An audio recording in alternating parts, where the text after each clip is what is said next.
Naitwa Mfamasia Musa Chibalua, nafanya kazi katika hospitali ya mkoa wa Tanga. Tumetembelewa na wataalamu kutoka Baraza la Famasi Tanzania. Tunashukuru kwa ajili ya elimu waliokuja kuitoa kwa jamii juu ya matumizi sahihi ya dawa, lakini pia na kuwapa wananchi awareness ya shughuli za Baraza la Famasi, namna linavyofanya kazi hasa kwenye swala la usajili wa maduka na usajili wa wataalamu wanaofanya kazi kwenye maduka ya dawa pamoja na famasi. Elimu hii ni nzuri na wananchi wameipokea, na mimi niendelee kuliomba baraza kuendelea kutoa hii elimu ifike mahali pengi ili wananchi wanufaike. Kupitia elimu kama hii ndipo ambapo tunaweza tukafikia lengo la wananchi kutumia dawa kwa usahihi. Kwa hiyo niendelee kuwasihi wananchi kuzingatia yale ambayo wamejifunza leo juu ya matumizi sahihi ya dawa.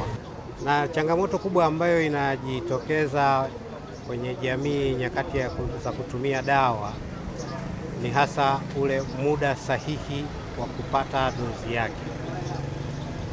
Tumezoea au kuna mazoea kwenye jamii, wanasema dawa meza vidonge viwili kutwa mara 3. Sasa mtu anaweza akameza kweli vidonge 6 kwa siku, lakini badala ya kuwa ameze viwili kila baada ya masaa 8, akajikuta labda amemeza kila baada ya masaa 3 au kila baada ya masaa 4.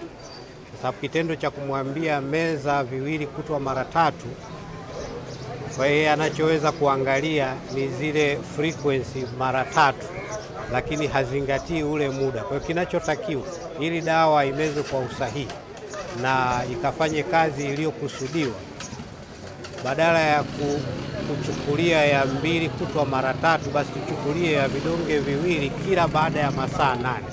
Kwa sababu kwenye siku kuna masaa 24, kwa hiyo akimeza kila baada ya masaa 8, ndiyo hapo atakuwa amepata ile kumeza kwake mara 3 kwa siku. Akiambiwa kidonge kimoja kutwa mara 2, anaweza akameza asubuhi na mchana, lakini usahihi alitakiwa ameze kidonge kimoja arudie baada ya masaa 12. Kwa kuwa siku ina masaa 24, ukigawanya kwa 12 ndipo atakuwa amepata zile frequency 2 za kumeza dawa zake.